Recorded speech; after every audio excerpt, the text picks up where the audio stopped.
What's up everybody, Coach Kyle here. I recently came across a very interesting study and I wanted to tell you about it. The study is titled Perception of Breakfast Ingestion Enhances High Intensity Performance. It was published a couple years ago in the International Journal of Sports Physiology and Performance by Mears and al. So they took 13 well-trained cyclists and had them perform 3 experimental time trials comparing breakfast ingestion 90 minutes before a warm-up and then a 20-minute time trial. The participants consumed a semi-solid carbohydrate breakfast, so it was a shake, a taste and texture matched placebo or water.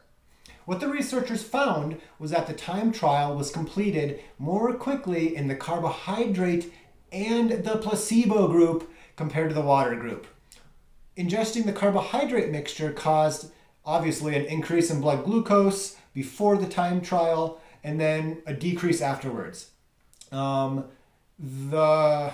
It's crazy. The short duration cycling trial was completed faster when the subjects perceived that they had consumed a breakfast with the placebo mixture compared to water. The fact that they improved with the placebo compared to the water suggests that improvement in this performance, in this 20-minute time trial is, quote, likely attributable to a psychological rather than a physiological effect.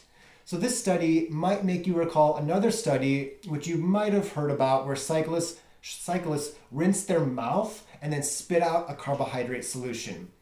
In this study, the enhancement in performance was again likely attributed to psychological effects.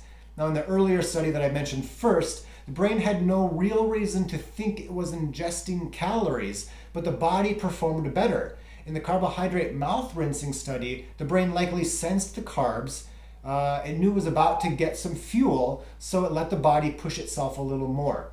The opposite effect is if when you run in a fasted state, your brain self-selects a slower pace. In these cases, with the studies, the brain feels safer performing harder because it thinks extra fuel is available.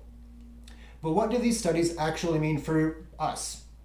I'm not totally sure. Obviously, consuming breakfast or a carbohydrate something 90 minutes before a hard effort improves performance. Within your own training, you're probably never going to try to be able to trick your body into thinking you've consumed carbs.